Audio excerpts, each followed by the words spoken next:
Hello and welcome to this week's Writers Showcase. It's going to be a fun week this week.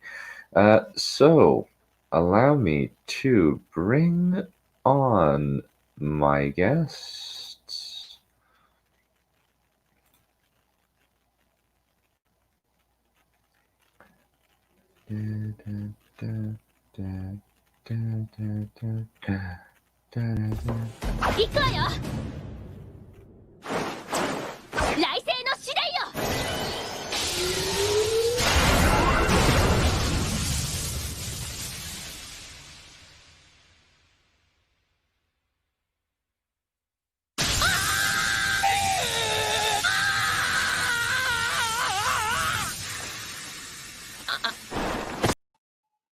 It's been a while since we've seen that one.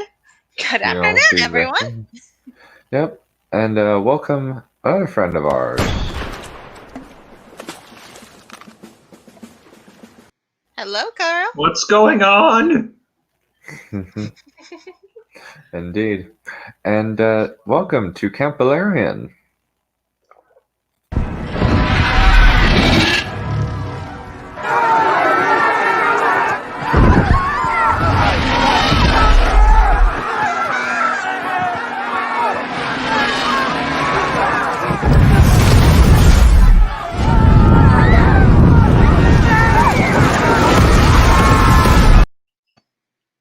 Hello.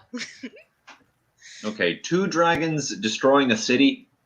Hello, I can't hear anybody. We need to put the 2 of you in an arena and have you fight to the death for the honor of having a dragon intro. Well, I also have a few others. Others technically. Like I have my Halloween entrance. What is that?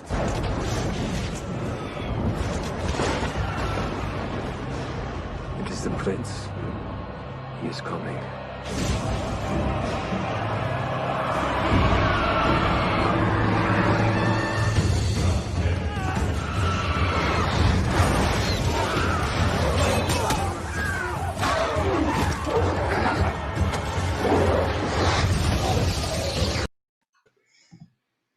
Uh-oh. We seem to have lost someone. Was that an anti-intro then? Oops. I don't know. Well, we do have one. Ooh, okay. Lovely. And we do have one last person, and that would be...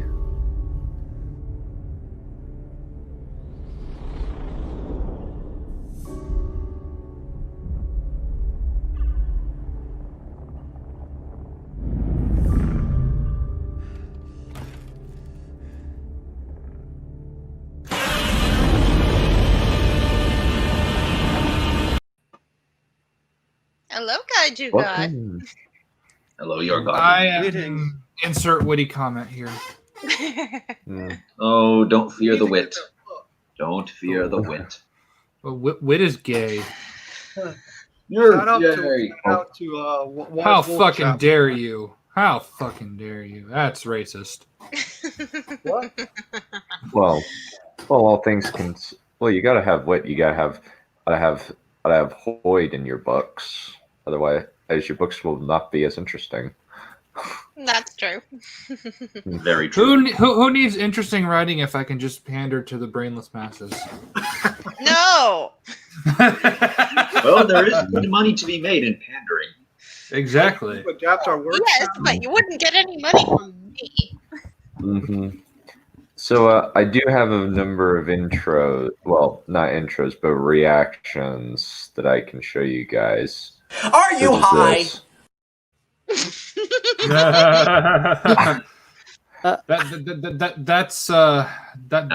what I said to confused faggot with his stupid fucking Lion King video. Yeah, this one's pretty good as well. Sorry, I couldn't resist. Well, yes. Mm-hmm. I am sorry. I couldn't resist. I approve of Nicolas Cage. Yeah. Nicolas Cage is a god. Yeah, it's too bad that he's basically in the zone where I will basically accept anything for a paycheck nowadays. There's also this one. This one's good. You thought you were a writer. That one is a great one. Even if like it's from a movie you didn't necessarily care for, even though you said, even though it's pretty good, you just don't. It just like It's not hit you my in the thing. wrong ways. It hit Yeah. you in all the wrong ways. Yeah. Yeah, Where did it- pushed all the wrong buttons. Where did the movie touch you, Neph? Those in the doll where the movie touched you. Yeah. I think after watching Crows of Peak, this was Neph's reaction.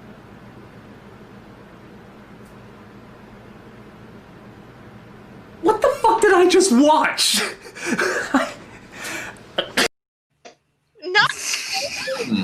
Not inaccurate.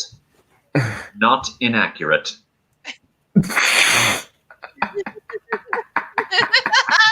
Oh, Wolf. Silly Wolf. Yeah. Oh, Wolf. Oh, Wolf. Looks. I got a couple more. That makes absolutely no sense!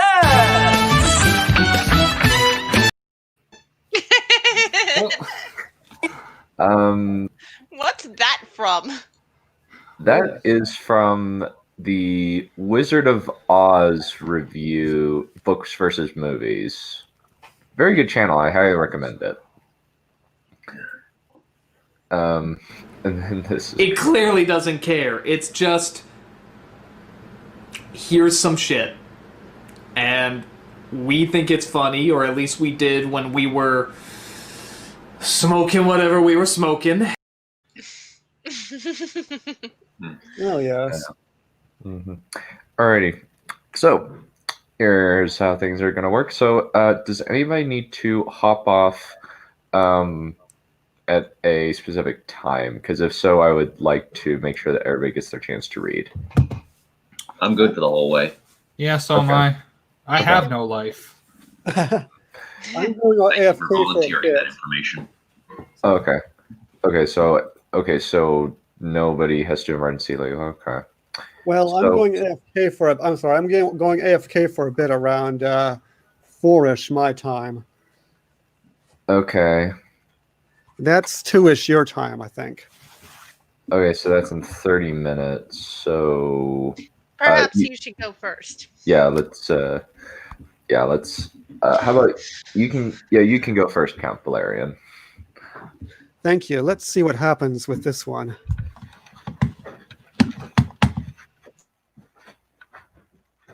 Let's see if I can even pronounce. Let's see. Wanayaja. This is the big. Okay, this is Lady Margaret, Part 1, Flower of Righteousness, Chapter 1, The River's Shield. Wanayaja Dazaushu.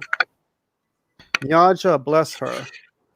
Waishtaka Nui Rihushu. Ishtaka, make her virtuous. Wangara Ahi. Oh God, I can't even pronounce my own language. Wangara Ahi Vihushu. Angara, keep her pure. Wakarat Munkushu. Karat, pray for her. Waikri Nguzindushu. Ikri, judge her mercifully. Oh, this goes on for a bit. Waru Ngmandushu. Love, Ru, the goddess of love, fill her. Why is Harum Kirambushu? Enlightenment, guide her. Waimuni Munkushu. Imuni, that's Karat's mother, pray for her. Wanihan Graushu. Nihandra, defend her. Vajamarad Nanyarushu. Jamarad, that is earth, sustain her. Wamindaraj Mandihushu. Mindaraj, make her temperate and merciful. Wagaran Munkushu. Gran, that's Karat's father, pray for her. Okay, this bit's almost done.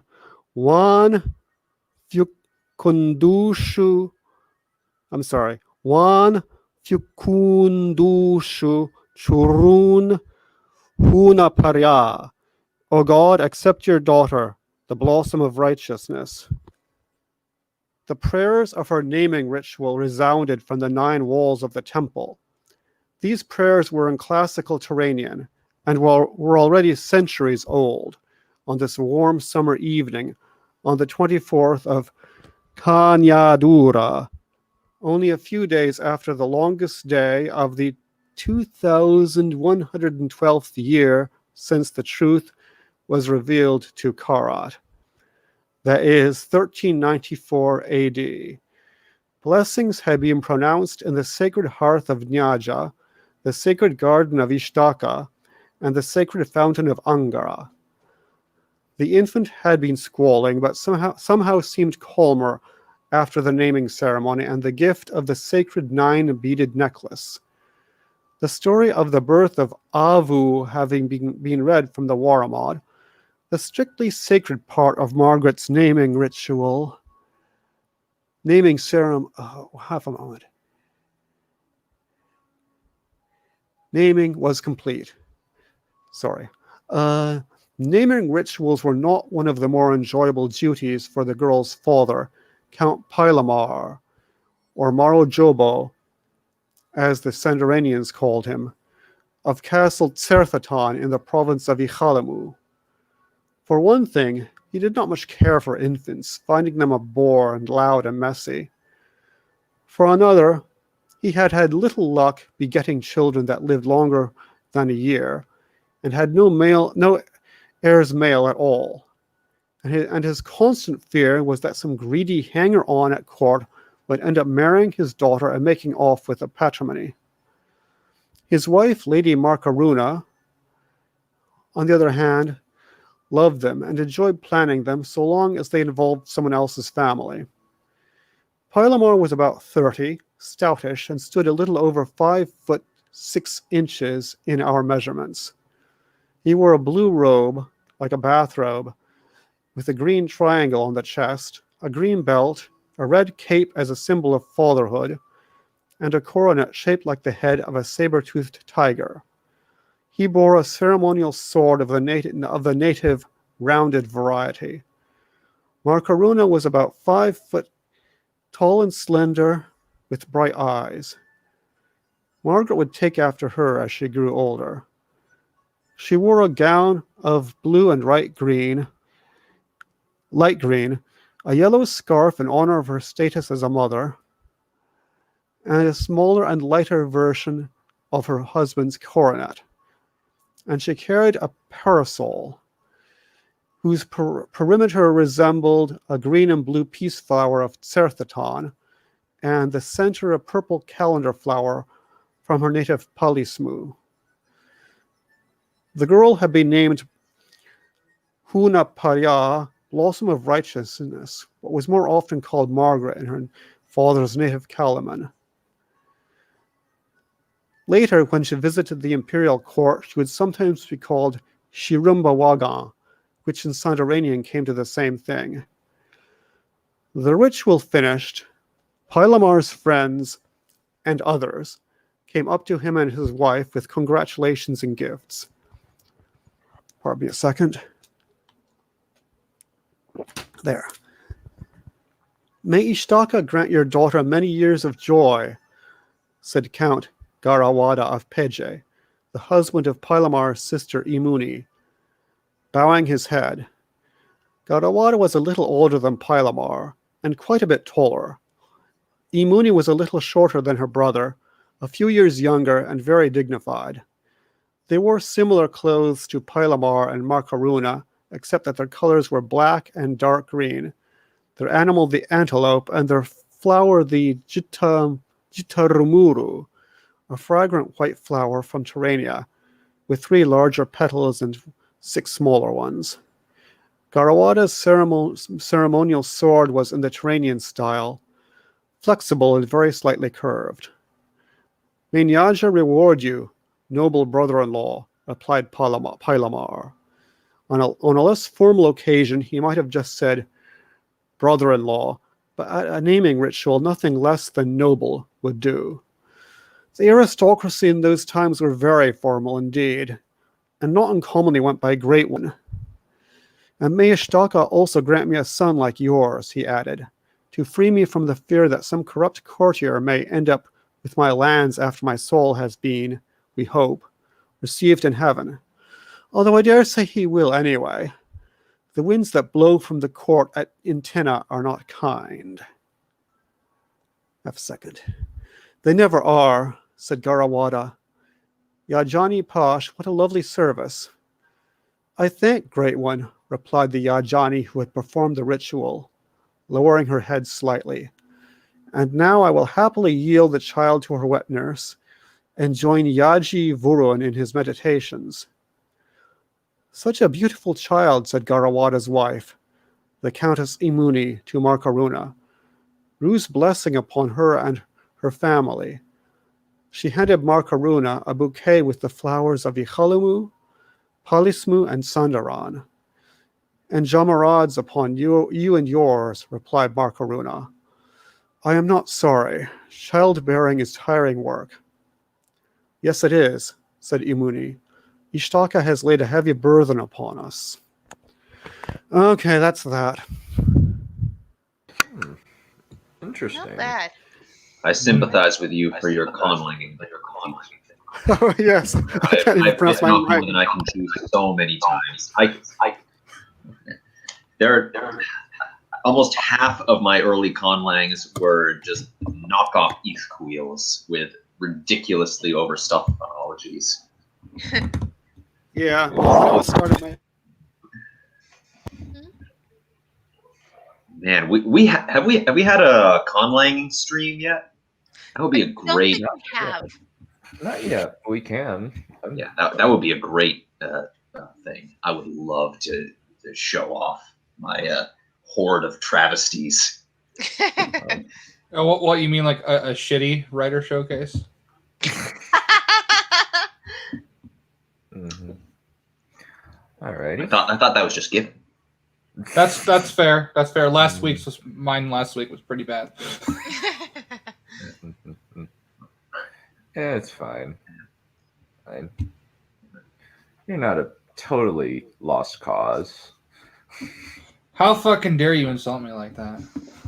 You insulted yourself first. I just know. joined the party. I guess he stepped out to take his errand. Yeah. Alrighty. Neph, I believe it is your turn. All right.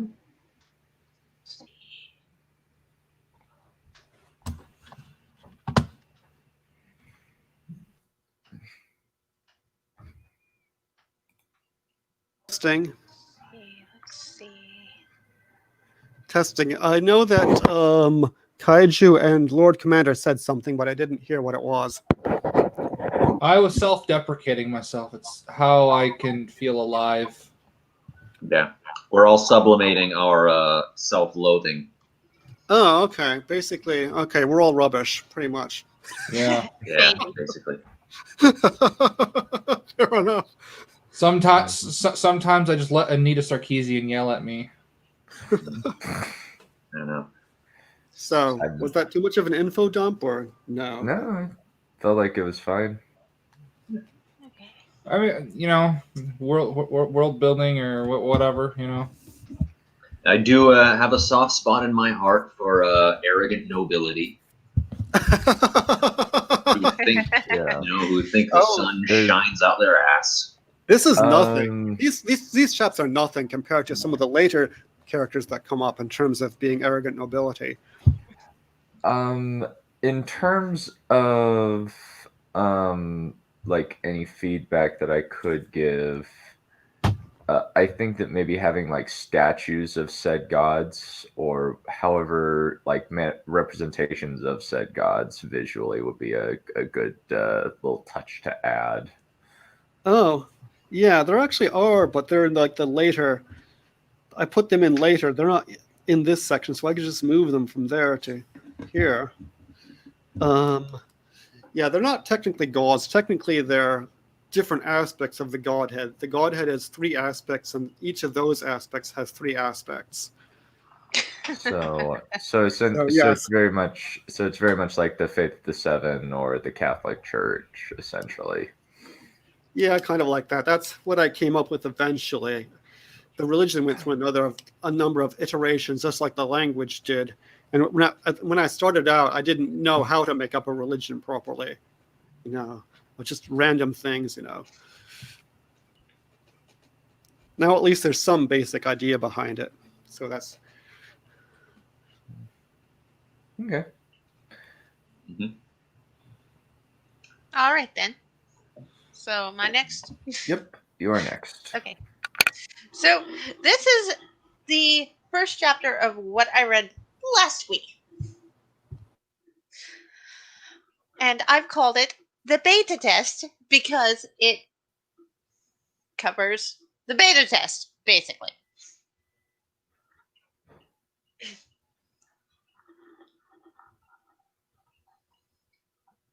So, A Hero's Spirit, Chapter 1, the beta test.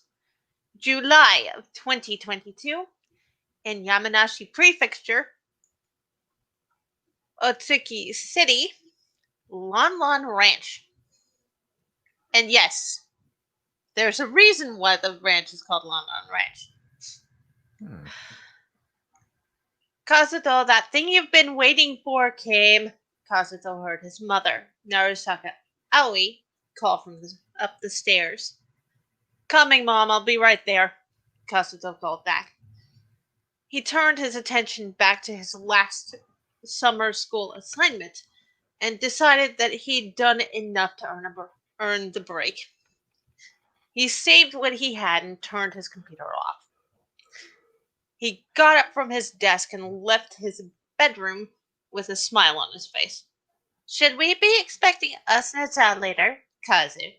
Aoi asked teasingly as she held up the box he'd been waiting for. Yeah, she wants to know about this game too, Kazuto replied as he took the small box from his mother. So, what kind of machine is this again? His mother asked. The Ogma works on augmented reality, Mom, Kazuto replied. That means that I can go about what I usually do while playing a game. I see. Aoi gave Kazuto a hug. Then have fun, Kazu. I will, Mom, Kazuto agreed, heading up the stairs. Just remember to be careful, Aoi called after him. Yes, Mom, Kazuto called back, rolling his eyes. He was always careful when he went out with the Ogma active. He made it to his room and sat down in his desk chair before opening the large box his mother had given him. He slipped the cartridge for Hyrule Online into the Ogma and slid it onto his ear before turning it on.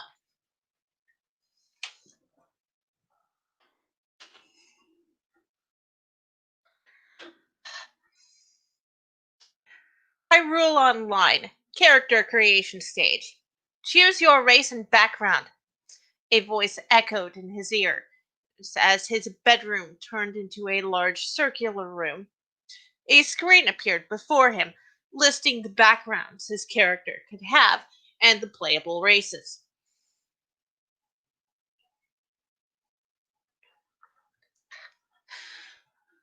Kazuto took a moment to scroll through the different backgrounds. They were a blacksmith, rancher, forest dweller, a soldier, a sailor, a traveler, a Skyloftian, a Sheikah, and royalty. Blacksmith. You are an apprentice blacksmith working under your grandfather. You live just outside of Castletown.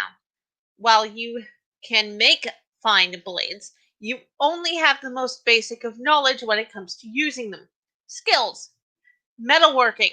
You know your way around a forge. Quick study. You are quick to gain experience and can usually figure out what you're doing while learning something new. Modest bonuses to strength and dexterity. Rancher. You grew up and work in a small ranching community. You spend your day herding goats and keeping a watchful eye on the children. As an orphan, you're learning to fight with a sword and a shield from the community's current protector. Skills: horseback riding. Summoning your horse allows you to travel faster. Swordsmanship. While not a complete novice, you are not a trained soldier. Bonuses to strength, dexterity, and agility. Forest dweller. This is your first time venturing out of your forest home. You are never alone because of the guardian fairy watching over you.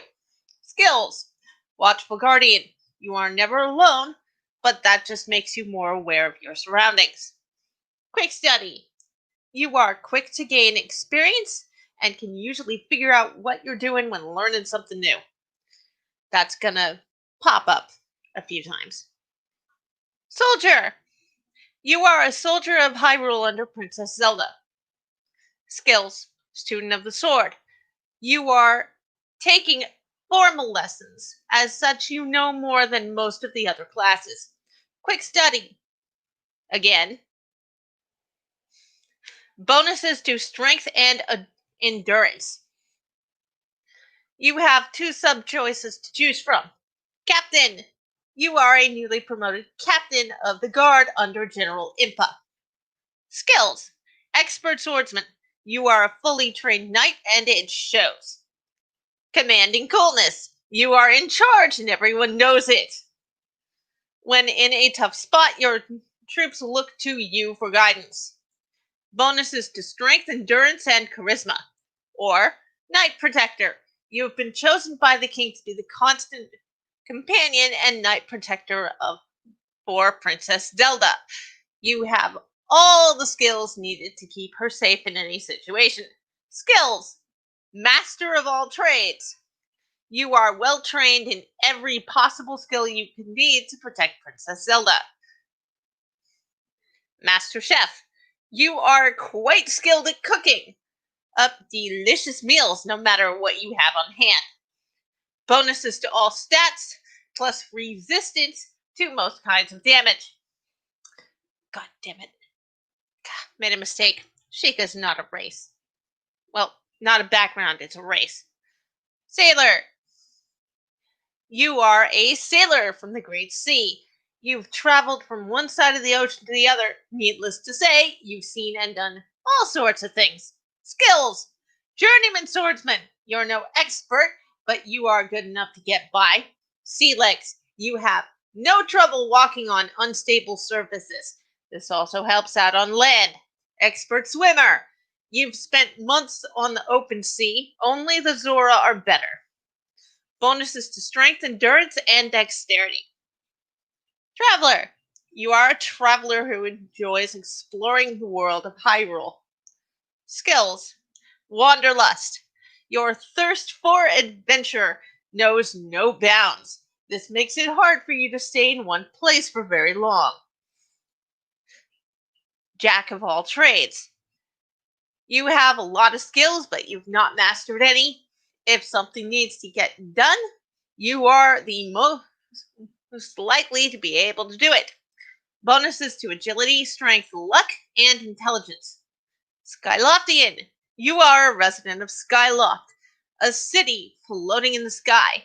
You have a partner in form of a huge loft wing on which you can fly through the skies. You are a newly graduated knight of their Knight Academy. Riding. Through use of your loft wing, you can get places faster. Expert swordsman. Fully trained knight, and it shows. Bonuses to strength, dexterity, and wisdom. Finally, royalty. You are a member of the Hylian royal family. You are highly educated in the ways of the sword and magic. Skills: mage. You are proficient in several different spells for defense, offense, and support. Expert swordsman. Again. Bonuses to charisma, dexterity, intelligence, and wisdom. Kazuto frowned. He was not sure which background he should pick first. Backgrounds were not the only thing he had to choose from. On top of that, there were several races he could choose from as well. Zora, Human, Rito, Goron, Gerudo, Sheikah, and Hylian. Kazuto touched each of the races, and on the table he was sitting at, each appeared lying down. Each of the races looked very different from each other. The Zora was a fish person, the Goron was a rock person, and the Rito were bird people. The Gerudo, Sheikah, Hylian, Sheikah, and Human all looked rather similar. The Gerudo had dark skin and flame red hair. The Human was just a model of himself, and the Hylian was him with the knife ears of an elf. And finally, the Sheikah had white hair and bright red eyes. He went back to the humanoid. To the non-human races, picking the Zora first.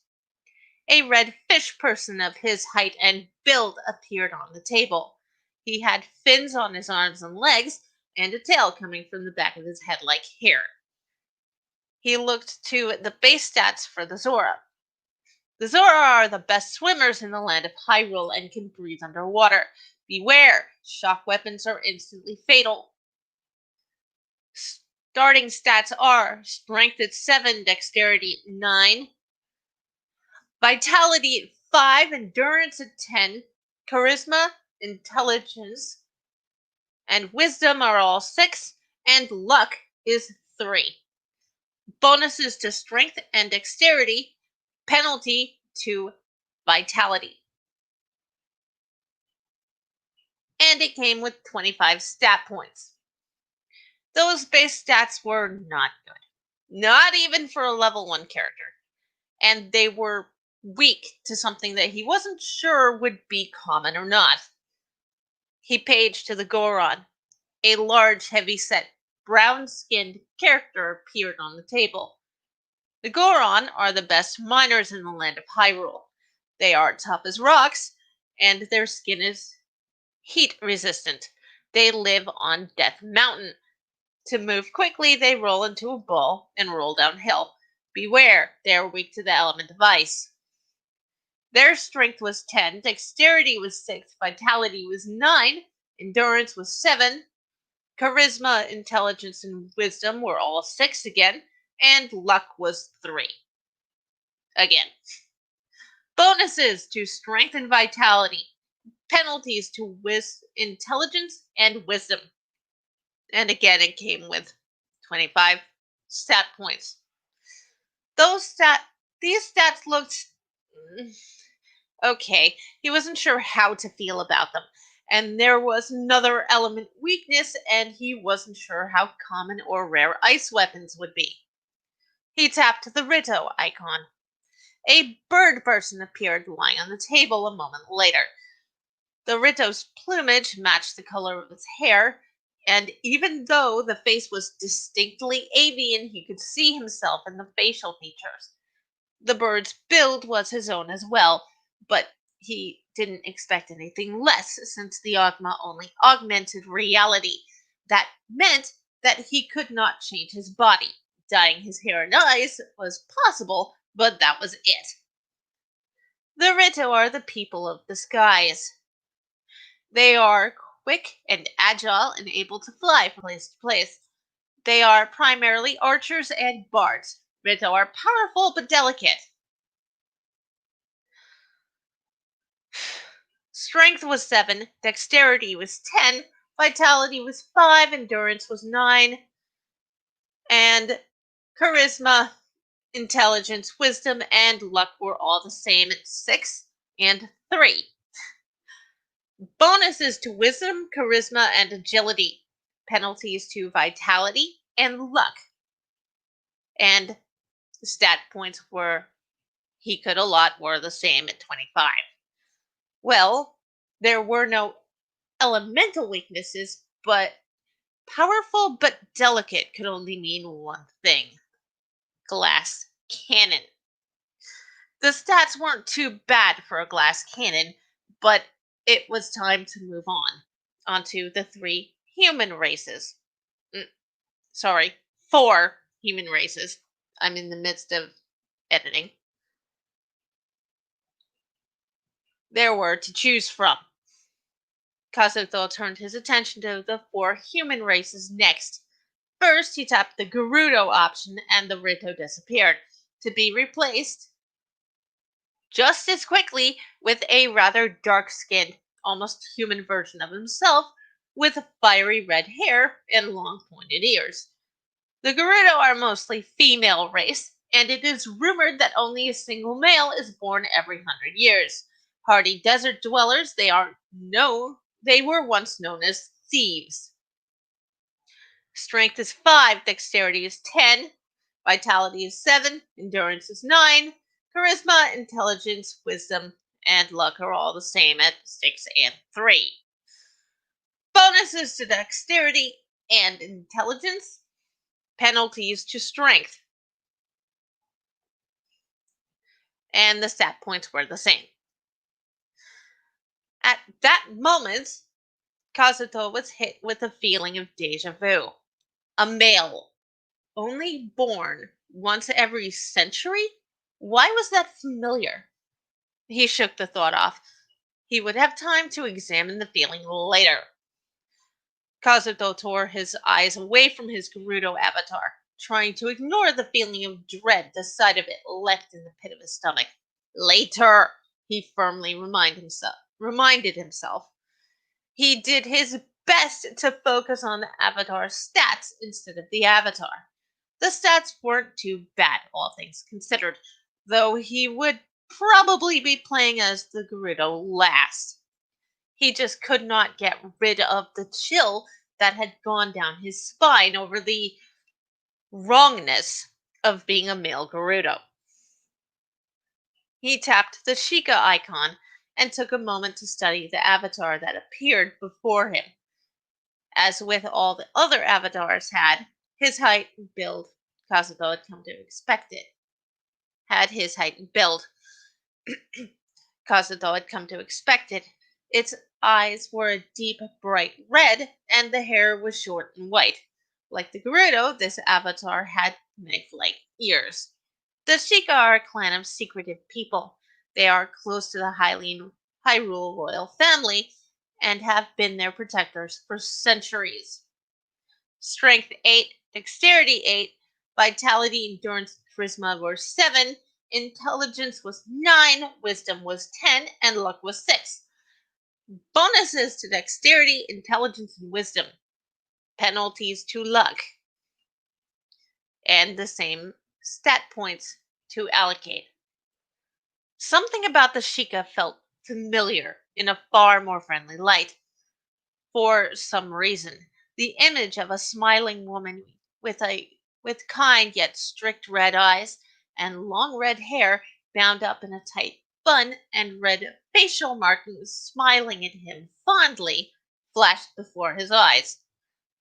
The image was fleeting, but it felt as if his chest tightened in grief because that old woman was now long gone. Why did he feel such grief when Kazuto knew that he'd never met anyone like that in his life? Kazuto tapped the Hylian option next and took a moment to examine the avatar that appeared on the table. The avatar's hair and eyes were dark, mirroring his own. The avatar's knife ears were the only difference from his real self, and the avatar was dressed in green. A very specific shade of green that he'd only seen in the ancient lore books in his family's archives. Hylians have long knife-like elf ears to hear the whispers of their goddess Hylia. They are magic users and puzzle solvers. Strength and dexterity were 8, vitality and endurance were 5, charisma was at 6, intelligence was at 10, wisdom at 9, and luck was 7. Bonuses to dexterity, intelligence, wisdom, and luck. Penalties to endurance. And of course, the same amount of stat points. These were probably the best level 1 stats Kazuto had seen yet, and something in his chest seemed to purr in happiness. He was sure it was those knife ears. Vitality and endurance were both low, but that could be easily compensated for. He could not wait to play as a Hylian. The term felt familiar in a different way than the others had, especially the Gerudo. Seeing himself as a Hylian felt right. Still, there was one last race to look at, the human race. Kazuto tapped the last of the icons and his avatar changed subtly. The only difference was that his ears were smaller and round.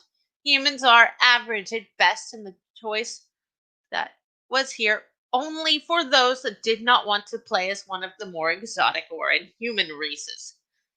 Strength was 6, dexterity was 8, vitality and endurance were both 5, charisma was 8, intelligence was 7, wisdom, like vitality and endurance, was 5, and luck was 8. There were no bonuses, and there were no penalties. Those base stats weren't too bad for the bland average human avatar. Now Kazuto just needed to decide what to play as first. Kazuto's mouth twisted in distaste. Maybe he should play as the Gerudo first, just to get it out of the way. That feeling went down his spine again as Kazuto forced himself to choose the Gerudo avatar and started allotting points. Then he looked back at the backgrounds and noticed that a few were grayed out, meaning that he could not choose them. Blacksmith, soldier, traveler, and royalty were available. He kept the Gerudo penalties in mind as he studied the backgrounds available to him. Blacksmith, soldier, and traveler were the best to choose from, since they all had bonuses to strength. Those bonuses would negate the penalty, most of the penalty, if not all of it. So, which skills did he want? Being able to make his own weapons would come in handy. It also meant he would be able to fix his weapons before they broke on him, assuming weapon durability was a thing, anyway. Quick study would also be helpful. Not just helpful, but really useful. Learning quickly meant less time grinding skills. The soldier started with skills in swordplay and also had quick study. And finally, Traveler had Wanderlust, and he knew what Wanderlust was. But he wasn't sure how the game would enforce such a skill. Jack of all Trades, on the other hand, was possibly awesome from the short description of what it was. With it, he could ride Epona, be a blacksmith anyway, or a number of other things. Seriously, the only thing more OP than Jack of all Trades was the soldier subclass Knight Protector's skill, Master of all Trades. He would have to play as that class later. But which class should he choose first? Traveler. Traveler first, get Gerudo out of the way. Kazuto tapped the Traveler icon and stopped when the game asked him to put in his username. There were two names that he used pretty much interchangeably, Kirito and Link. It didn't feel right to call the Gerudo Link for some reason, so he put in Kirito and finished creating his avatar. Kirito shivered at the unpleasant feeling of hot oil being poured over his skin and looked into the mirror on his wall. That feeling was back. There was a feeling of dawning horror in the pit of his stomach that he tried his best to suppress. His skin was dark and his hair a flaming red, but his avatar's eyes were perhaps the most unsettling. The yellow eyes of his Gerudo avatar seemed to stare back at him through the glass maliciously, and Kazuto gasped, swallowing in a primal fear that he had never felt before, but could somehow recognize. What the hell was with this avatar? He needed to know the playstyle. He could not just quit. He took a few calming and deep breaths and turned away from his mirror. He slowly slipped the Ogma off his ear, and the feeling went away. His skin itched, and it felt as if there was a sticky substance sticking to him. And when he looked to his left hand, Kazuto saw that his birthmark was shining brightly through the black material of his glove. This had never happened before. He'd never felt so utterly disgusted at himself, or disgusting, after choosing an avatar to play before. He'd never had trouble like this with the classic video games or virtual reality before. Okay, fine. Maybe he should just discard the Gerudo. There was no way he could play if he felt this sick wearing a simple avatar. Taking a deep breath, Kazuto put his Ogma back on and pulled out his Sheikah slate, the representation of his menu. Found the option to delete his newly created avatar and deleted it. His skin still felt sticky and clammy from wearing the Gerudo avatar, and so he headed to the bathroom. The terms in this game were familiar. Where had he heard them from? And that's that.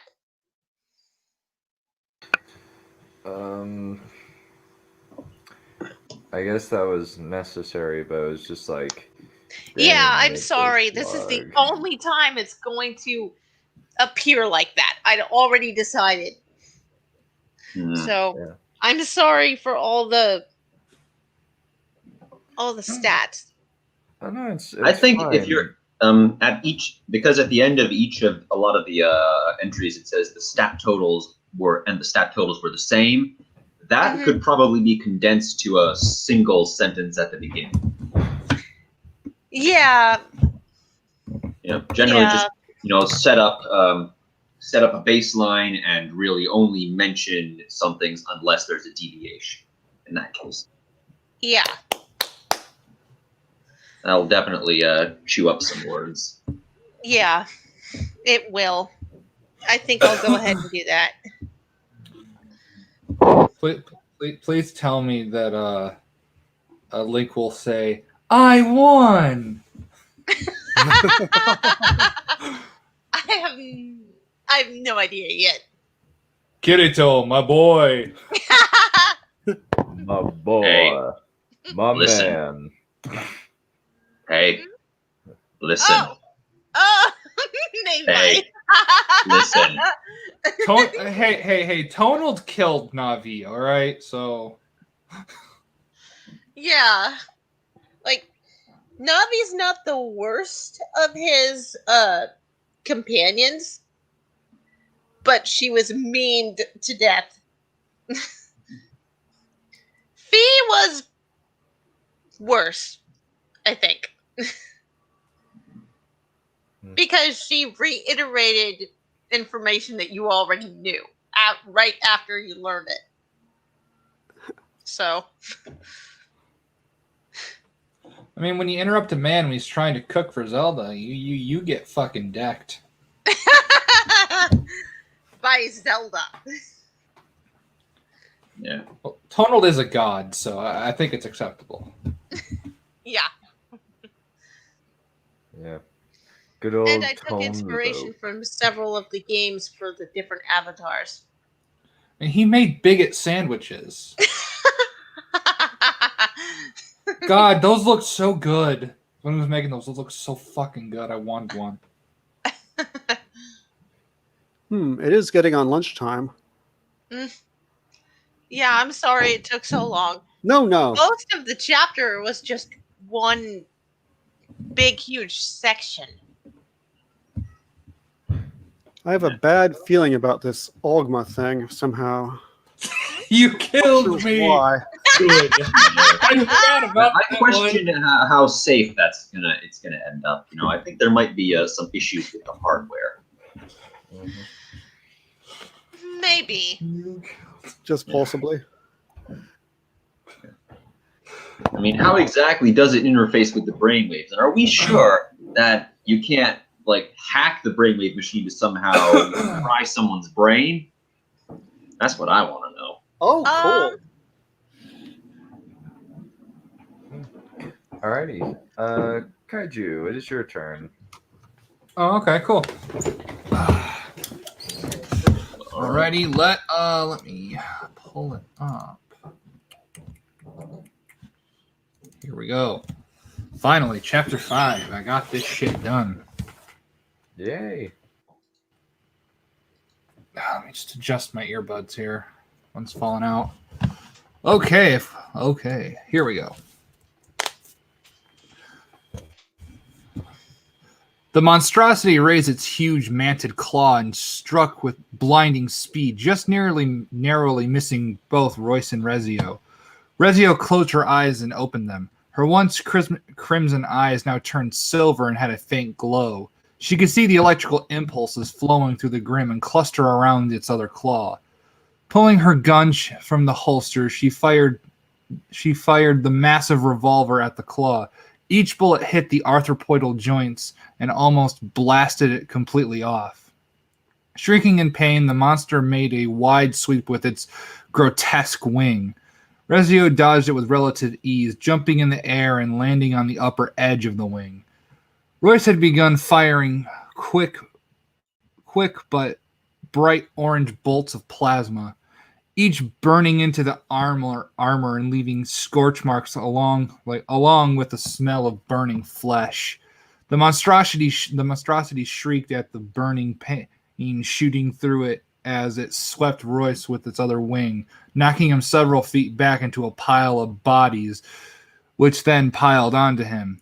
Their decaying flesh and liquefied organs spilled onto him. Fuck shit! Fuck shit! He shouted as he pushed them off. Rezio rolled her eyes at the sight and unloaded several rounds into the connecting joint of the Grim's wing. The monster extended its head and swung its neck like a bat, aiming to knock Rezio away. She effortlessly dodged as she flipped over it. She landed next to Royce and gave him a cold stare. "You're pathetic," she said as she reloaded. Royce gave her a spiteful glare as he fired at the creature. As he fired at the creature. A few bolts, however, hovered in the air around him. He wanted to push this sociopath right into the creature's maw, but knew her inhuman skills wouldn't allow for that. Instead, he turned his attention to the beast, which had opened its mouth. Neck stretched out with a with a guttural growl, let out a stream of black viscous fluid. Everything in the sludge-like substance path turned into an unidentifiable pile of slop. Trees, rocks, and the pile of bodies all turned to liquid. "Do something!" Rezio barked at Royce, who had just narrowly dodged. There were 10 baseball-sized orbs of plasma hovering behind him, and he was considering sending at least one at her. His patience was running thin with the sociopath, if not breaking. Giving a loud groan, he pulled out one of the cyan dust crystals Nayela gave him and crushed it in his hand. Lightning began to arc around him before it all focused into the palm of his hand. The Grim was focused on Royce now as it took a defensive stance, covering its vulnerable parts with its wings. Rezio,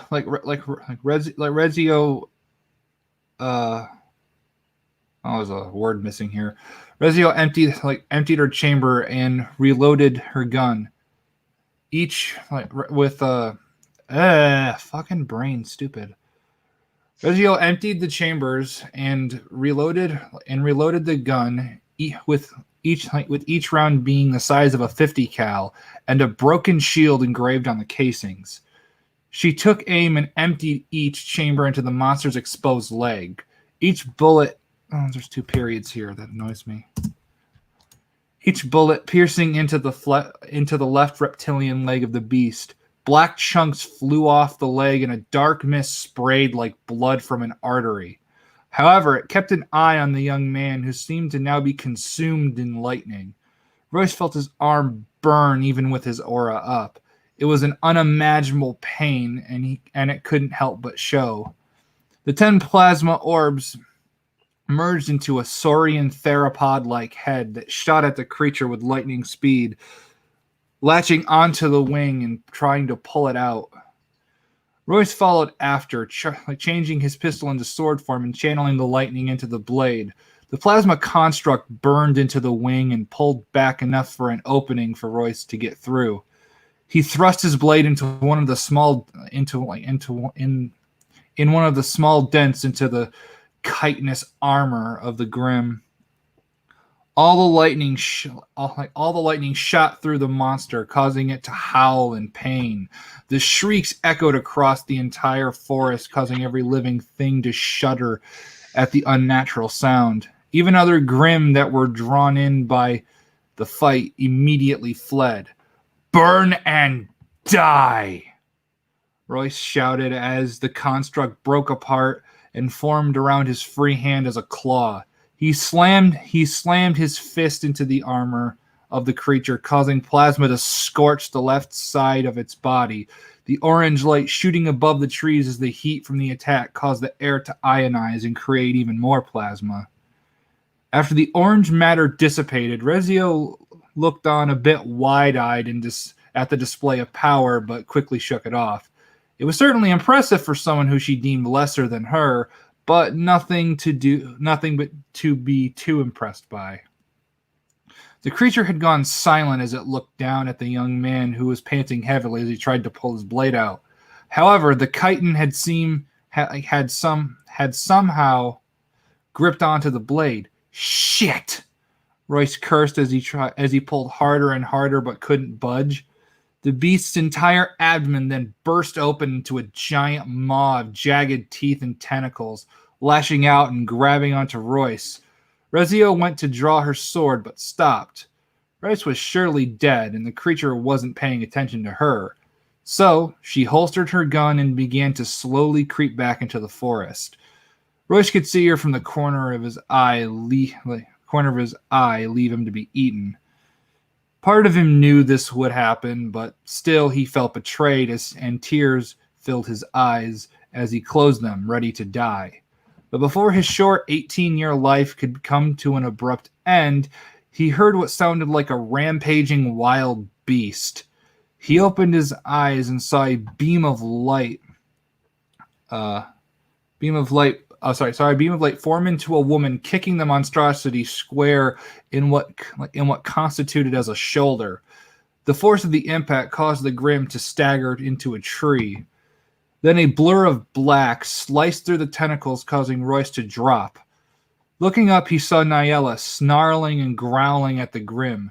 Gale had backflipped after delivering the powerful kick and landed next to Nyella. "What even is this thing?" she said, looking at the immense creature. Royce staggered to his feet, wiping the tears from his eyes, unsure of what to say. Nyella turned around, and her face of animalistic anger turned into a motherly concern. "Royce," she said, going up to him. "Are you all right?" the woman said. Royce nodded, but didn't say anything. Nyella took the pistol she had gotten from Gale and placed it into Royce's hand. "Got it back for you," she smiled. "Thanks," Royce weakly responded. "This reunion is real nice, but I think he's pissed," Gale pointed out as the Grim regained its footing. "All of you are pathetic." Rezio had come out from the brush, this time this time drawing her sword. "Do me a favor, when we all make it back, don't ever reproduce. The species is weak enough as it is already." The minute she walked out, Royce's demeanor changed instantly. "You whore!" he growled, his face contorting into an animalistic scowl. "Yell at me later," Rezio responded as she took a stance. The Grim opened its wings and let out another haunting shriek. All four stared down the abomination and readied for one last charge. And that's the end. Exciting as ever. Yep. Very good action, I have to say. Maybe like a few misspellings here and there, but overall, very good. Yes. All these swearings. Well, of course, all the swearing. And yes, it is the I guess red, the 50 mg. Well, the 50 cals you'd normally fire from sniper rifles, I guess. I don't know. I'm not a Central European, so I don't know anything about guns. Ugh, don't ask me. That is racist. It isn't racist. Everybody knows you can't be racist to the filthy white people. Yeah. Tell that to the fucking Poles. How dare you insult the Polish? The Polish are amazing people. Very nice. That's a right. Yes, it is a rifle round and a handgun. Alrighty. Very nice. All right. I believe it is Carl Sailor's turn. Please. All right, show us then. your work. All right.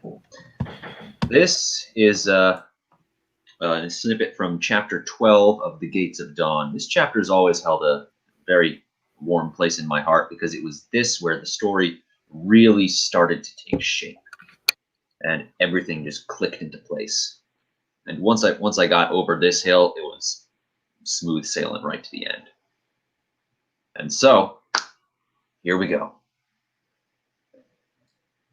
Paul made a quick stop in the supply office to collect 2 rifles. By the time he reached the cargo bay, Hakefelt, Barlow, and Halford were already waiting for him. Paul gave the guns to Hakefelt and Barlow, along with strict orders not to pull the triggers. The 2 lieutenants both reassured Paul that they had no intention of pulling the trigger unless absolutely necessary, though they seemed a little annoyed when they learned that the real reason for Paul's orders was because the guns were missing their firing pins. Before they could protest, however, the acceleration bell chimed 3 times and the ship began to descend. It took about a minute for the dreadnought to come to ground. Once the ship had touched down, Paul lowered the cargo ramp. It was a manual chain hoist mechanism instead of one of the more modern hydraulic systems, just another sign of how old this ship was. And the 4 figures marched out onto the dry, dusty soil of the Annalarian Plateau. The Silesia had come to ground about 300 feet away. Paul grinned. His bluff had worked. A tall, lanky man with a face like an overgrown rat emerged from the Silesia's enormous cavernous hold. "Officers, officers," he said, his voice thick with the same false charm as ever. "I think there's been a bit of a misunderstanding." He stopped in mid-sentence as soon as he saw Paul. "You again!" "Hey, Vic," Paul smirked. "Fancy running into you out here." "We've already had this little talk, Paul." Victor Knox recovered quickly. "This is a consortium ship now. You know what that means?" "Oh, I know what it means," Paul said. "It means you're a goddamn sellout and you're cheating your crew out of their pay." The Auroran Trade Consortium had been trying to buy out all the independent freighters for years. It was a slow process. Freight haulers cherished their freedom and independence, but every year a few more captains gave in and signed over their ships to the consortium. Sometimes it was due to rising fuel prices, other times contracts were too scarce, and other times the captains simply got greedy. Vic had no doubt been one of the third kind. "It also means you're not allowed to search us," Vic said. "We have our own company inspectors who handle that sort of thing for us, so you boys can just go on and leave us alone." He noticed Halford. "Well, unless, of course, you'd like to stick around, little lady." "We were in the neighborhood." Paul stepped forward, blocking Halford from view. "And there's been word of smugglers about. We thought we'd handle the inspectors for a change. Maybe give your guys a day off." Vic chuckled. "No, Paul, I don't think you understand." "No, I don't think you understand." Paul gave Vic a rough shove. "There is no consortium out here. There's no rules and regulations for you to hide behind. There's only you and me and my gun. Now I'm going to inspect your ship, and you're going to let me." Paul casually let his hand rest on the brand new pistol holstered at his side, in violation of regulations. Not that Vic knew, of course. Do we got us a understanding? Vic chewed at his lip and his eyes darted back and forth. Paul savored the expression. That was the face Vic made whenever old Captain Cooper had shouted him down for drinking in the engine room or picking fights with the other crewmen or for sneaking off to the dog fights when he should have been on cargo duty. That was the face Vic made when he knew he had lost. Finally, Vic turned his head and shouted, "Boy, get the manifest!" He walked back into the cargo bay and grumbled, "I'm filing a complaint with the fleet when we get back." "Be my guest," Paul laughed. Nobody in the fleet office took complaints seriously anyways. Everyone knew that. The Silesia's cargo bay was stacked high with wooden crates, all held in place with ropes and chains, with narrow paths winding between them. Looked like a 3/4 load. Decent haul. At the back of the cargo bay, Vic was loitering by the staircase, no doubt waiting for someone to bring the manifest from the offices upstairs. "So, Captain," Hickfeld whispered, "what exactly are we supposed to do?" "Don't worry," Paul said. "You two are just here to make sure everyone behaves themselves." He turned to Halford. "You're the one who has to do all the actual work." "What do you need me to do, Captain?" Halford asked. Paul pointed at Vic. "That guy's going to give us the ship's manifest. It's a list of what the ship is carrying and how much it's worth." "And you need me to inspect the cargo to make sure that the manifest is accurate, is that correct?" At the back of the cargo bay, a young boy clambered down the stairs with a large leather folder. Vic snatched it roughly out of the boy's hand and snarled some words that Paul couldn't hear. When the boy meekly tried to protest, Vic gave him a whack upside the head with the manifest. "Captain?" Halford asked. Paul blinked. Right. Yeah. Check the labels on the crates and make sure." Vic hit the boy again, harder this time. Make sure that they match with." Vic hit the boy again, knocking him back into the stairs. "With the manifest." "I see," Halford nodded. "One last question." But Paul was no longer listening to her. "Hey!" He started towards Vic and the kid on the stairs. "Hey!" He caught Vic's hand from behind just as he was about to let loose another blow. "Hey!" "What?" Vic snarled. Paul was silent for a moment. He could barely form words through his anger. Beaten up kids. Defenseless kids.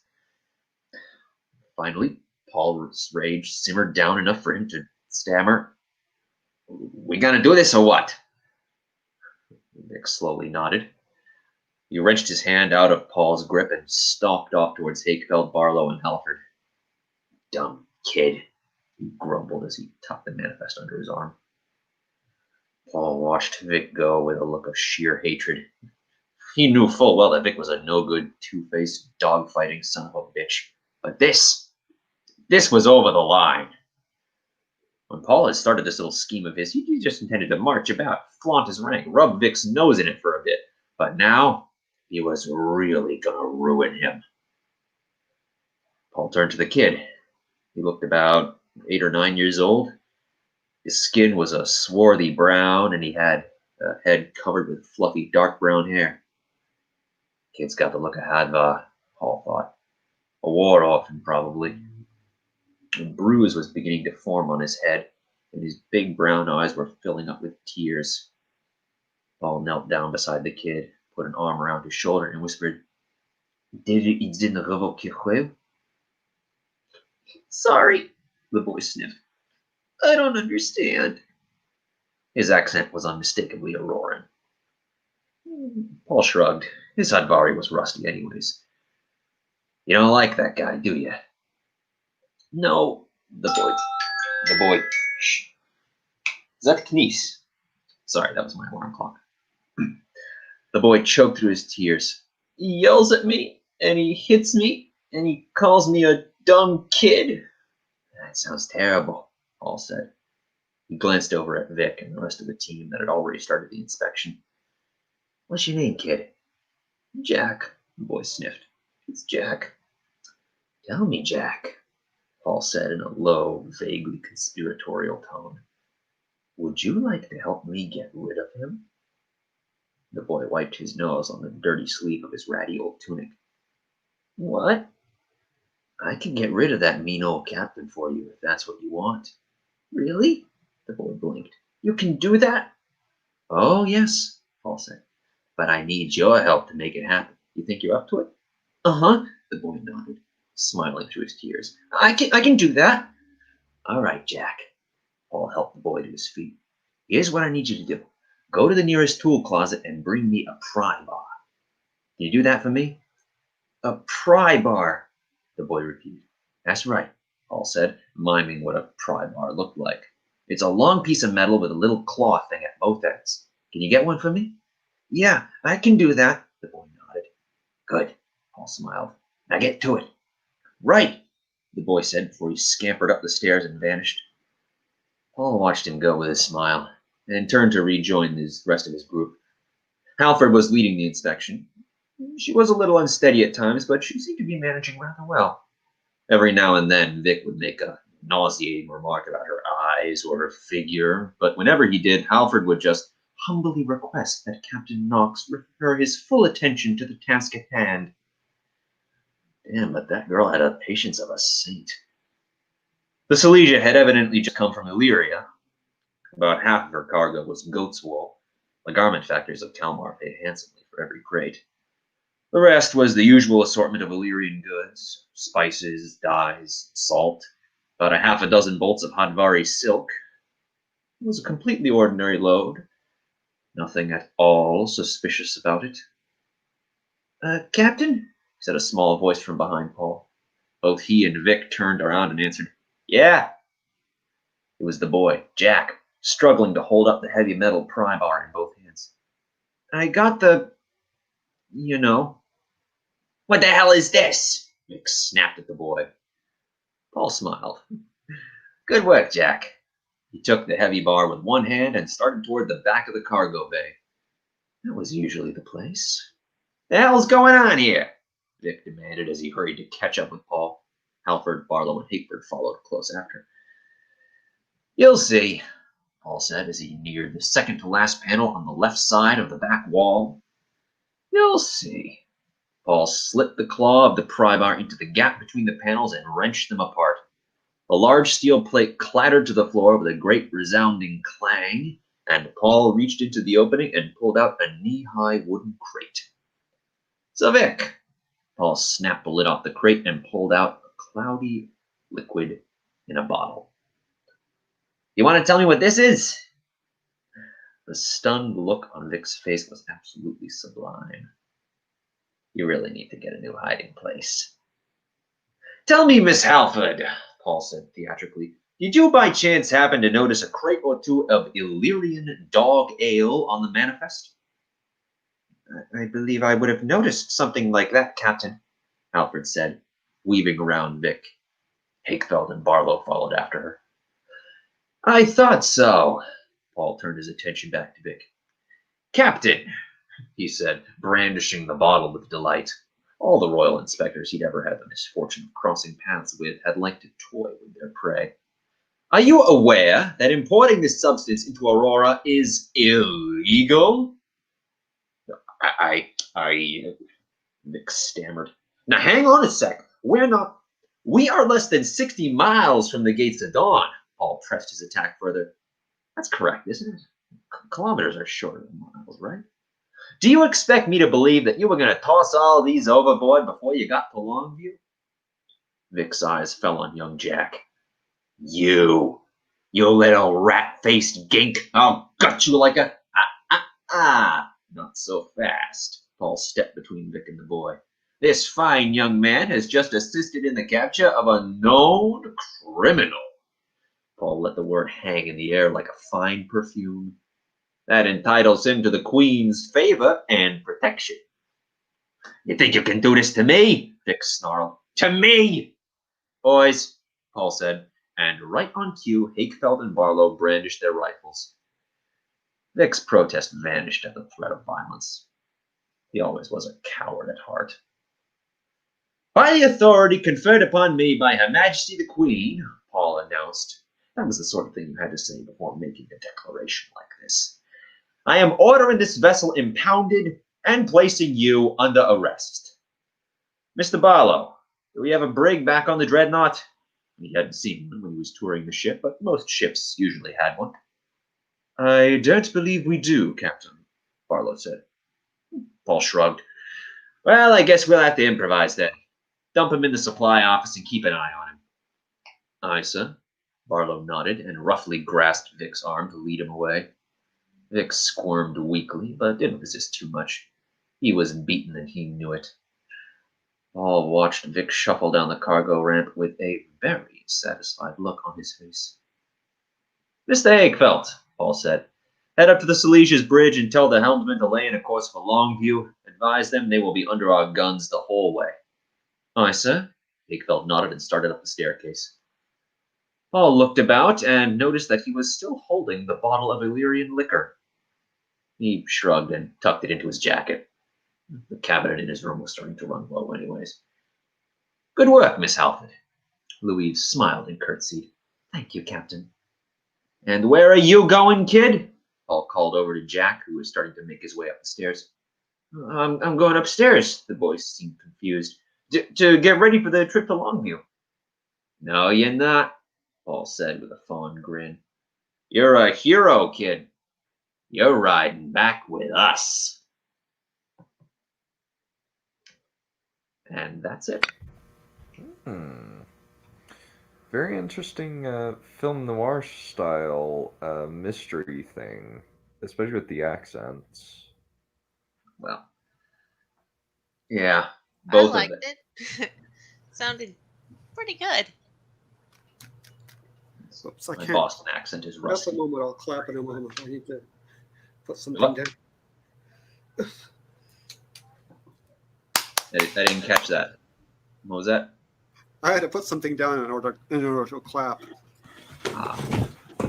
And something just came up. I'm going to have to preemptively leave. All right, that's fine. We will see you later. All right, see you guys. Have a Bye. ride. Yep. Yeah. Yeah. Okay. Okay. The bad guy's name Nick, or did I miss that?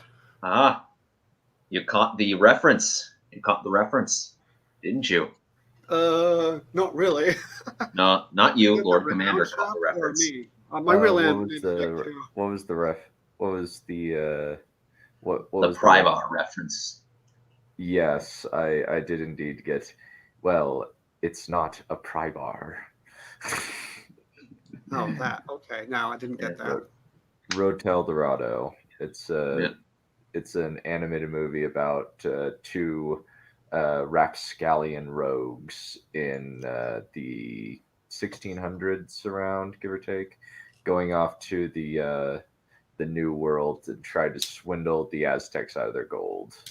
Oh, okay. That's where the both is good meme comes from. Yep. Yeah. Yep. Same one. Yep. There's actually two references in that scene. You caught one of them. I don't know if I caught the second one. What was the second one supposed to be? The second one is the character, Little Jack. Little Jack. Yep, that is actually a cameo from one of my favorite webcomics, Crank Rats. Really? Oh, okay. Yep, it's Little Jack Hassett. I can't say that I've even heard of that. That's neat. No, I like that. Not alone. I haven't either. Yeah, it's a real good class, real good webcomic. It's been going for almost 7 years now, and the lady is really good. Cool. Well, I cannot recommend it enough. Go read Crank Rats. It's awesome. I will have to check it out. Crank Rats. Alrighty. So this is kind of just a this is actually a short story that I'm going to be submitting to Reader's Digest. It ended up being it's now ended up being 250 words over the word limit, word count. So I'm going to have to be shearing 250 words off. But, what can you do? I'll just have to strategically find places here and there.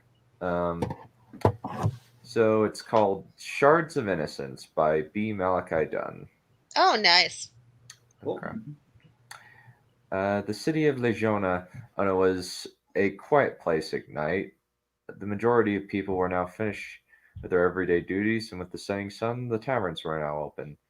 Animals of various shapes, sizes, and colors wandered the streets. Scalar Draken with their flowing robes, clothes, bump shoulders with Shuopin and Tigroni alike. The horned woolly humanoids likely enjoyed being proximate to the slightly furry, jovial tigermen rather than the fearsome or aloof dragon creatures.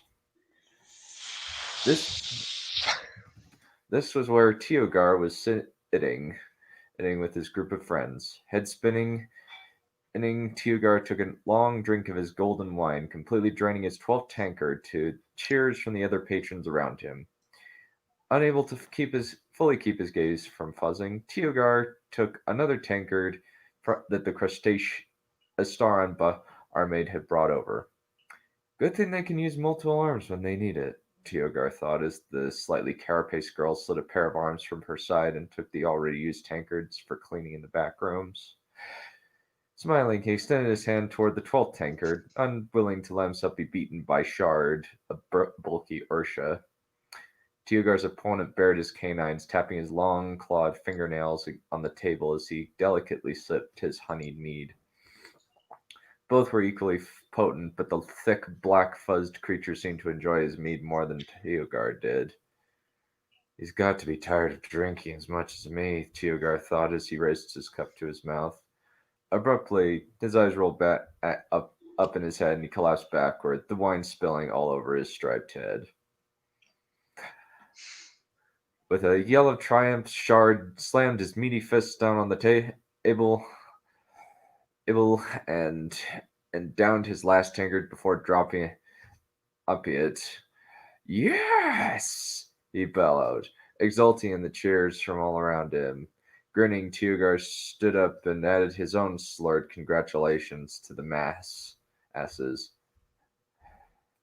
Well done, Tigroni lightweight. Shard clapped him on the back, which made Teogar grimace. The other man was significantly stronger than him. Trying desperately to keep his vision clear, Teogar tried to make his way to the bar to pay for his drinks, but Shard ushered him over to the over and slapped on some square coins. Give him a chair, he drank well, he yelled, causing the crowd of assembled animals, Krokar and Wolfearn, Kristaron and Sharmid alike, Ike to cheer. Swaying on his feet, Teogar smiled and waved his hand, and then he started stumbling out of the tavern. As he walked out, singing a drinking ditty in a terribly off-key voice, Animids all around him started giving him stares ranging from concern to startled to amused, and a few were scared. Likely that he'd topple over. Unabashed by the attention, Teogar kept singing, spinning around, the wind playing through the thin yellow and black striped fur covering his body. Am I still wet? He sang, looking down at himself. Well, yeah. Vision swimming, he stumbled through the streets, then into a side alley, to be violently sick in one of the garbage cans. I shouldn't have drank that much, he groaned, wiping his striped arm on his mouth, only to vomit again as he tasted the wine on his arm. Moaning, he looked down into the garbage. I hate myself. Before he could straighten up, a sharp blow to the back of his head sent him to the ground. The next thing he knew, he awoke tied to a chair, his fur soaked by a splash of water. Hopefully no one misses this one. A strange creature, like a twisted fishman, remarked, leaning down and looking into Teogar's eyes. An equally malformed bat creature with vestigial rings growing along his arms, padding over to him, sensitive black eyes eyes fixed on him. The creature will serve. A tall Draken walked out of the shadows, his white and blue clothes complementing his scales. His eyes and mouth surrounded by ridges, rounding ended the chair. The strange spikes along his arms and the horns on his head were deep azure, while his scaly skin was a deep white. However, it was not a healthy color, and he was extremely thin. It is a shame that we are forced to use such as these to hold the essence of the Ancient Ones, but we must follow the will of those we serve. The Draken sighed, then reached into his chest and pulled a long spike from where it had been implanted into it. Entered in his chest, inside his chest. As soon as he pulled it freed, a sickly pallor left him, and he filled out, becoming a bright green color. Sighing, the Draken moved the object toward Teogar's chest. "What are you doing?" Teogar screamed, terror clawing at his mind as the spike neared his heart. "What is needed?" The Draken placed the spike against his chest and drove it in. Instantly, Teogar's mind retreated in on itself, pain ripping open his mind and soul, emptiness expanding before him as something tore his will away from him and asserted itself. Screaming, he looked down at itself, horror building inside him as his beautiful yellow fur bleached to a deep white. Abruptly, the final tearing from his mind and of his mind from his body left him a blubbering mess in the back of his head. Something asserted control over him, melding with him, comforting him. Finally, the thing became one with him. His identity, his will, his very being subsumed by the creature. Suddenly, power and strength flooded into him, and he broke the restraints holding him to the chair. "I am Baral." The setting sun played over Azura's black-lined red skin, spines emerging from her arms and wringing her cheekbones and eyebrows, her attention on her charge. She stood next to young King Leonin, the sweet young man, and giving the alms to the beggars who come to the palace seeking help. She didn't like how close many of these people were to him. Some could be carrying disease, or even be hidden assassins, but Leonin had overruled all her objections. "Azura," he said chidingly, "these people must see me doing what I can to assist them, especially since my father runs so roughshod over them. His taxes hurt them badly. I need to show them they can trust me." The whole endeavor had taken hours, and Azura was bored to tears, almost wishing for some kind of fight. Understandably, the various animates avoid meeting Azura's blood-red eyes as they approach to receive the king's bounty. The hooked, collapsible trident at her side didn't help. Finally, she declared it and pulled her charge away. "You shouldn't give so much," she said as they departed the courtyard. "Also, shouldn't be servants distributing the money and food?" Leonin's mane of auburn hair swung as he shook his head. "I appreciate your protectiveness for me and the treasury, Azura," he remarked, tone gentle, "but I have to do this. It's the right thing to do." Unable to argue with that kind of argument, mostly because it wasn't much of one, Azura kept quiet. Abruptly, Azura felt the summer heat vanish, replaced by an abrupt chill. "Leonin," Azura said, putting herself between the king and the cold, "get ready to run." Before the king could leave, a loud growl came from behind them. Azura turned and unslung her trident just as the white and black feline animate appeared out of the fog. The Tigroni that emerged at bright white fur, though it seemed as though its arms and chest were caked in ice. Snarling, the creature extended his hand to the side, causing the fog to freeze and crystallize into a curved icy blade. With a growl, the creature advanced, his sword extended. Setting herself in a combat stance with her spear extended first, Azura bared her teeth and growled in challenge. For emphasis, she raised her hand and unsheathed her claws, bits of lightning playing around her fingertips. Suddenly, the assassin charged, sword swinging, hissing. Azura leaped forward and met her opponent with her trident. But the enemy pushed her backwards. Snarling, she backed away, trying to keep him away from her charge. Trident spinning, she slammed her weapon against his, lightning flickering around her trident as frost pooled from his blade. As she fought, the battle rage intensified to a red haze covering her eyes, narrowing her focus. With a growl, the creature suddenly grasped her trident, then struck her in the face with its icy fist, sending her to the wall, eyes going black for a moment. Baral advanced on the young cub. Something inside him pushed back as he looked at the king, raising his sword to defend himself. He's a child. The voice inside him was screaming. He's a good man. Abruptly, he raised his hands to his head and screamed, consciousness tearing apart and reforming. The thing he'd shunted aside coming to the fore. Shrieking, he threw himself out the window, and fled into the night.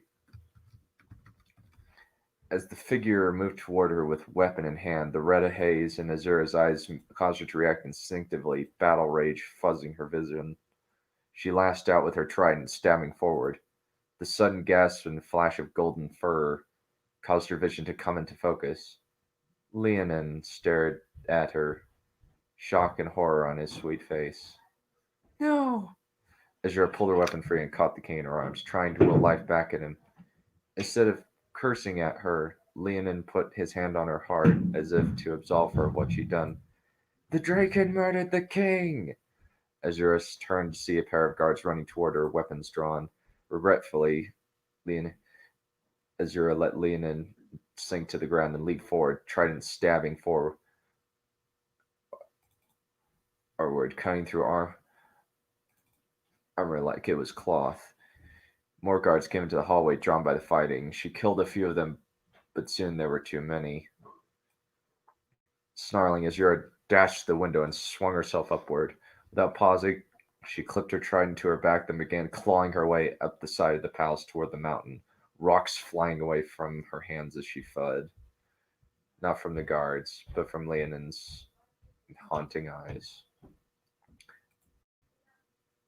And that's the end. Ooh.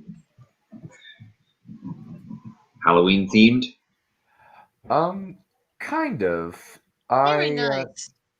I honestly I've been listening to the Words of Radiance sample chapters, and I'm just like, as well as looking at the concept art for the Parshendi in the pre-release book that I got, and I'm just like, okay, what if I could apply this kind of design to other animals? Okay, that would be cool. I need to try that. So I did. And I just thought, okay, why not try like they're not, it's more like rather than like a, what is it? Like an animal human hybrid, like a werewolf or a lichen. It's more like, I guess it's kind of more like cats, but not terrible. I think you mean Redwall. No. No? Yeah, Redwall. Cat. Well, literally, like. Well, let me show you. Let me show you kind of like what I think of like Azura. It's too bad that like the it's too bad that the Rhythm of War stuff hasn't been released yet. It's unfortunate. Since there's some really neat artwork in there. This is kind of how I imagined Azura looking. Like, and that's kind of indicative of most Animids. They look human, but they have like a kind of like that. That's kind of how, okay. it's kind of like imagine like that, only with like lion, wolf, crow. Thundercats, then. Cool. Yeah, kind of basically Thundercats. Yeah, that's actually a good example. Thundercats is actually a very good example of what I am attempting to do. But that's kind of the idea that I had, just kind of looking at it, kind of imagine like tigers and stuff, and that's just kind of what I thought, how I thought of it, and I just thought, why couldn't I do that with some other things? So I did. But yeah, that's so. I need to kind of figure out, like, probably just snip out a word here, a word there, so I can get it down to the maximum of 1,500. And this is just a first draft. I just knocked that out yesterday. Oh, Nice. cool. So I just need to like do a little like snipping here and there. Which do you think would kind of be better to kind of? Do you think that like what might be some parts that like could feasibly be kind of cut out? Maybe like just here and there stuff, I imagine. But Maybe some of that drinking stuff at the beginning. Yeah, maybe the beginning That of could it. probably be streamlined, because I mean the later stuff is very much the meat of the story. You don't want to cut that. Yeah. I think that you're probably right. I'm probably just gonna have to cut out most of the drinking game stuff. I thought. On the other hand, I wasn't really counting words. So what is the word count at right now? Yeah, I don't usually count words when listening to people. Oh Yeah. no, it's fine. It's at Just about 250 words. 1750. You Yeah, said you needed 17. to get rid of about 250 words. Yeah. I need to go down from 1750 to 1500 maximum. So that's the plan. I don't know how big your paragraphs are, but usually about 2 paragraphs for me. Okay. I'm a wordy bastard. I'm a bit of a wordy scumbag too, so Yeah. you're in good company. Yeah. I use Grammarly, and Grammarly condenses some of the things that I get wordy sometimes, but I usually have all the words that I want to use. And sometimes I'll go, no, okay, I'll condense it to that. But in this case, it's no. I need this to be said specifically the way I've got it. No, Grammarly, go away.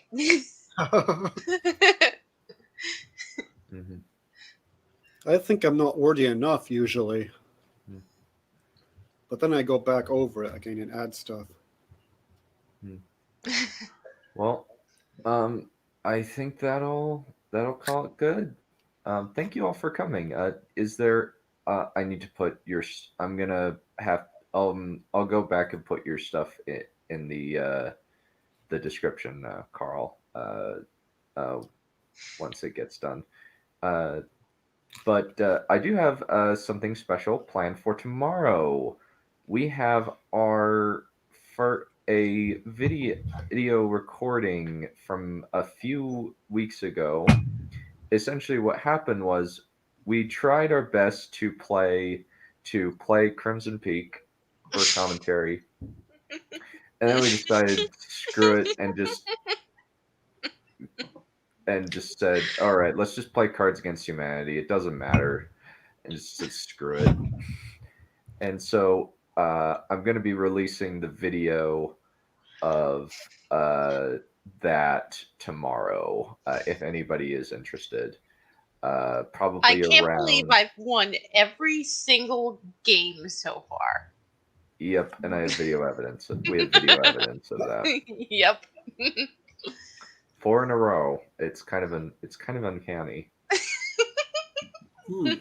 Interesting. Yep. Yeah. Wow. It was last Sunday, done 6 days ago. Dang. Yeah, it was a flies. week ago. I can't Wow. believe it. It's only been a week since we started playing this game. Well, either way, I will see you guys later. Bye. This is a tragic moment. Holy shit. Okay, we're going. Bye, guys. Away with you!